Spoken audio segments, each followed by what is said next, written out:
We're here at the Capitol to talk with one lawmaker who sponsored a bill to lower the number of juvenile beds in the state. Do you think the payroll issues you've brought up have trickled down to affect the clients? Oh, most definitely. Tell me about that. We had several employees decide to stand up for themselves. Megan, this 91-page report lays out more than a dozen ways the school can improve to help keep students safe. Is that a sufficient response? Is that you didn't have enough time? No, that's a failure. That is a failure. News 5 sent a request for the mine's annual state inspection reports. Do you think if your daughter was on suicide watch, she would still be here with us today?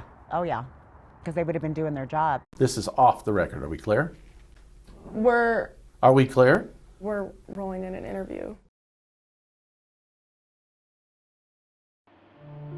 When you hear gun and school in the same sentence, it's scary. For this close-knit campus community, tragedy felt like a distant reality. I was like, that couldn't have happened here. Until it did, here at the University of Colorado, Colorado Springs. This is not how we expected our spring semester to go. On a cold February morning, police say a gunman shot and killed his own roommate and another woman inside a dorm room on campus. The deaths rocked this community of just over 12,000 students and staff. It's tough. It's tough for all of us. Leaving them with a shattered sense of safety.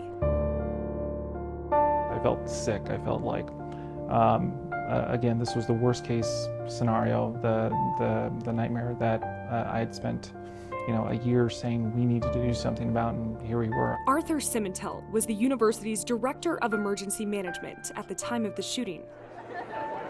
He's pictured here alongside the chancellor and the former UCCS police chief at a campus memorial walk 3 days after the tragedy. Simentel started his position in January of 2023.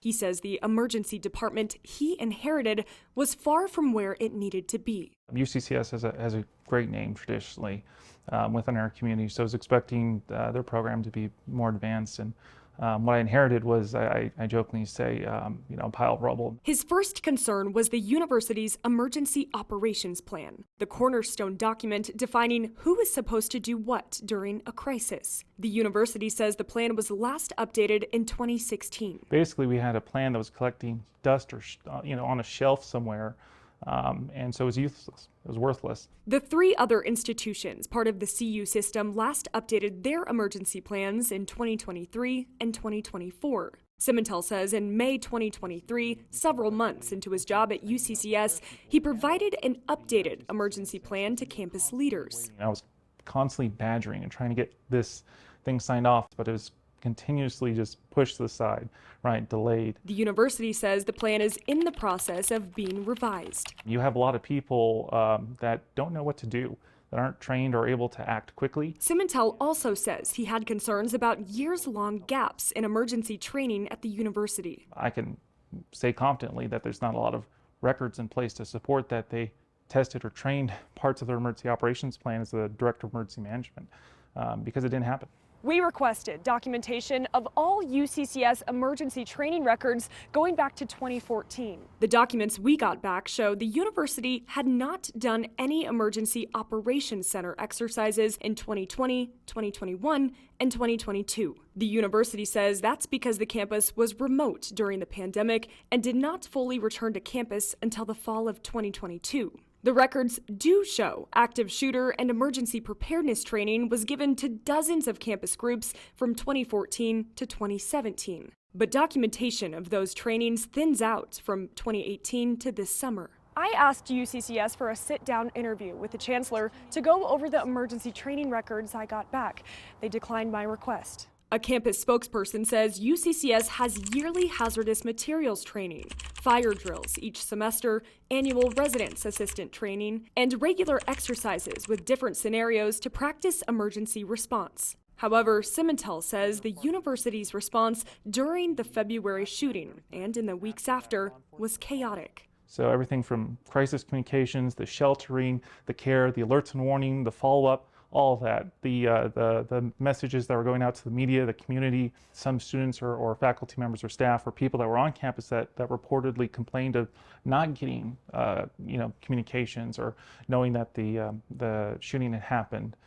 So it was ad hoc. It was chaotic, and it could have totally been avoided. In July of this year, Simmental filed a federal Clery Act complaint with the U.S. Department of Education. The Clery Act lays out guidelines institutions have to follow when it comes to prevention and response to campus crime. Part of the act says universities must publicize their emergency response and evacuation procedures in conjunction with at least one test per calendar year. In the letter, Simmental says UCCS has failed to update, maintain, train, and exercise its emergency operations plan since 2016. He goes on to say the plan lacks policies for evacuations, lockdowns, shelters in place, crisis communications, recovery, public health, and medical assessment. 5 days after he sent the complaint, Simmental notified the university of his intent to resign at the end of the year.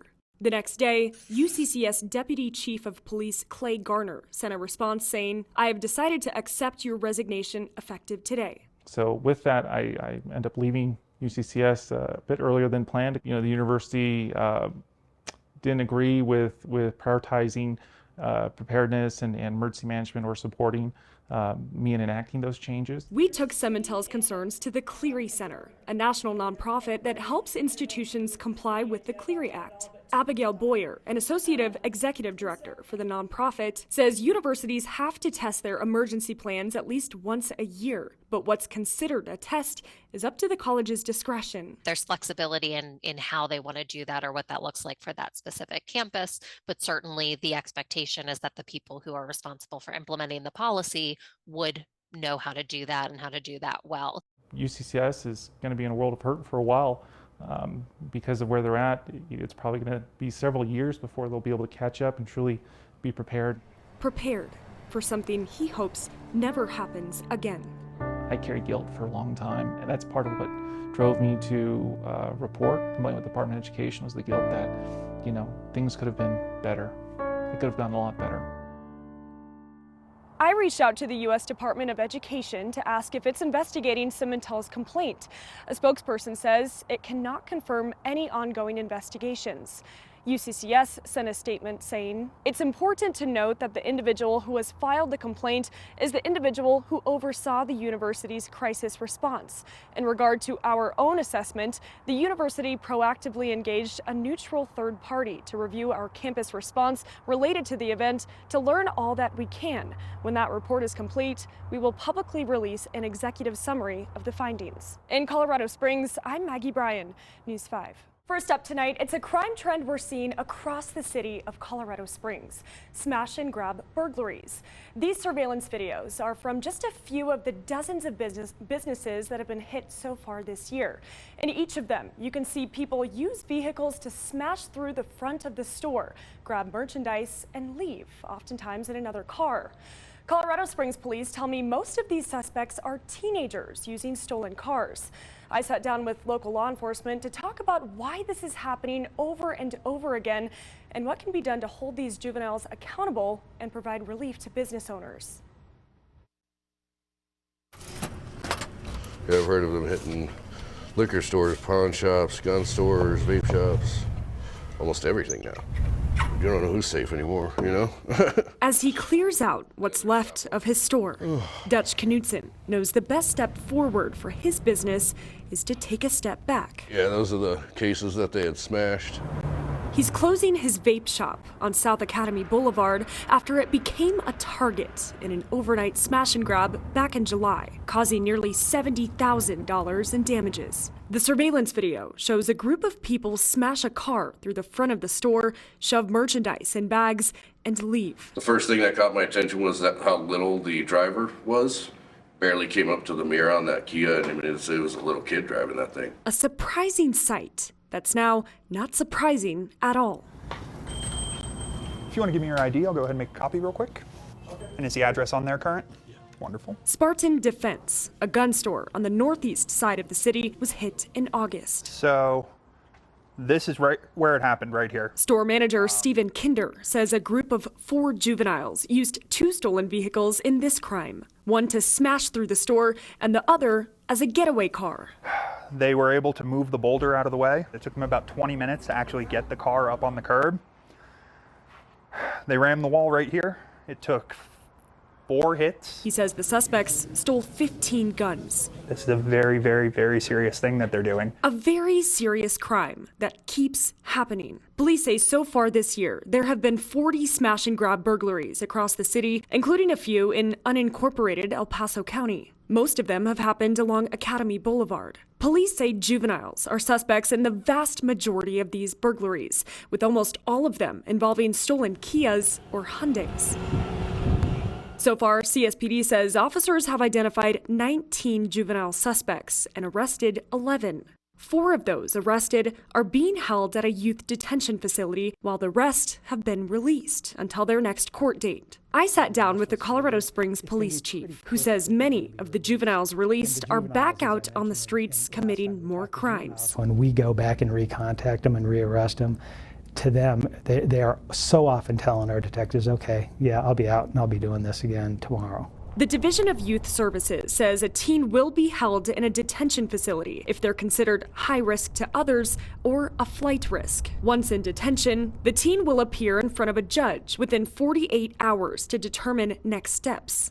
Chief Vasquez says often the judge will release the juvenile back home while they wait for the court process to play out. Because it's a property crime, it's often thought of as, certainly a less violent or a type of crime that would not typically find its way into a juvenile detention facility.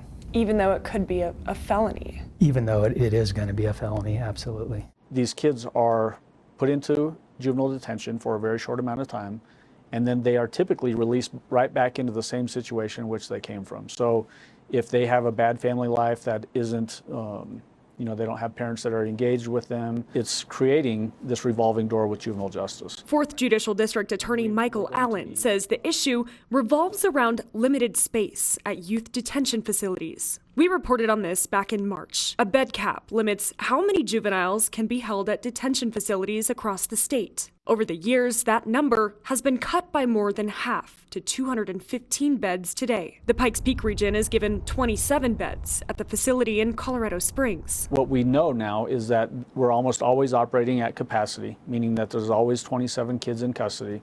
So if a kid commits a violent offense and is put into custody pending trial, that means another kid has to be pushed out of the other side and back into a home life that's not supportive and law-abiding, right? Allen says he's meeting with district attorneys across the state to push legislation that would increase the bed cap. Do you have a certain number in mind? I don't. Yeah, that's going to be a long process getting this pushed through the legislature. It's going to be a tough fight, frankly. A tough fight, as some lawmakers say the bed cap does not need to change, including State Representative Lindsay Doherty. If we increase the bed caps, what we're saying is that we as a society and legislators have not figured out a better way than to detain our juveniles, which I have a really, really big issue with. But Chief Vasquez says the bed cap needs to increase to reflect what's happening in Colorado Springs. With less bed space and more crime, it makes no sense. And when I hear legislators talk about them feeling that the numbers are right, the bed space numbers are right, it doesn't match what we're seeing here on the ground. It just simply doesn't.